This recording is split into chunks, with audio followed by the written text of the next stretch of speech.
Olá pessoal, eu sou o Guilherme da JMV Technology e hoje venho mostrar como realizar uma transmissão através do Wirecast. Vamos lá! Vamos primeiramente abrir o Wirecast. Agora vamos clicar em Transmissão e Ajustes de Transmissão para inserir as configurações. Nesta parte vamos selecionar a opção Servidor RTMP. Em endereço, também conhecido como FMS URL, você irá inserir os dados da transmissão. Em transmissão, irá inserir sua chave string. Caso seus dados de transmissão não sejam autenticados, será necessário definir as credenciais, inserindo usuário e senha. Abaixo temos a taxa de bits, que irá totalizar os valores inseridos em áudio e vídeo. Daqui a pouco iremos visualizar onde iremos inserir esses valores.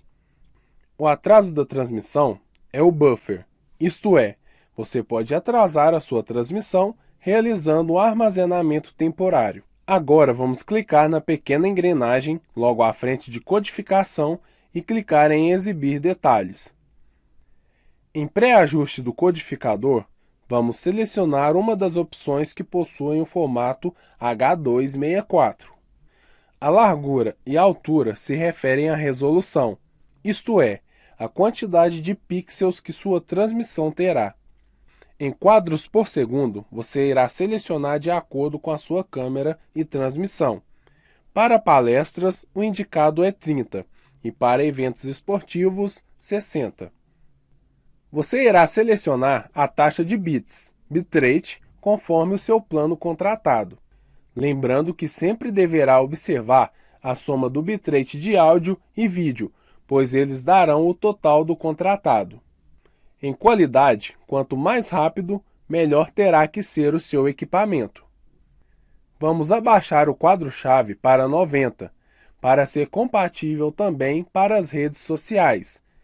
Você poderá também deixá-lo em 240, caso seja uma outra situação. Agora vamos configurar o áudio. Vamos sempre deixá-lo em AAC. Aqui será estéreo. Vamos ajustar o bitrate e deixar em 4400. Pronto! Agora vamos iniciar a transmissão. Vamos inserir um vídeo.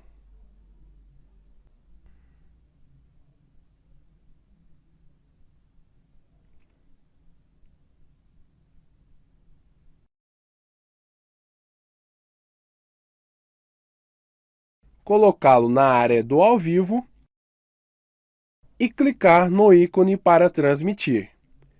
Então é isso, pessoal. Espero ter ajudado. Se você gostou, deixe o seu like, siga o nosso canal e curta as nossas redes sociais. Muito obrigado!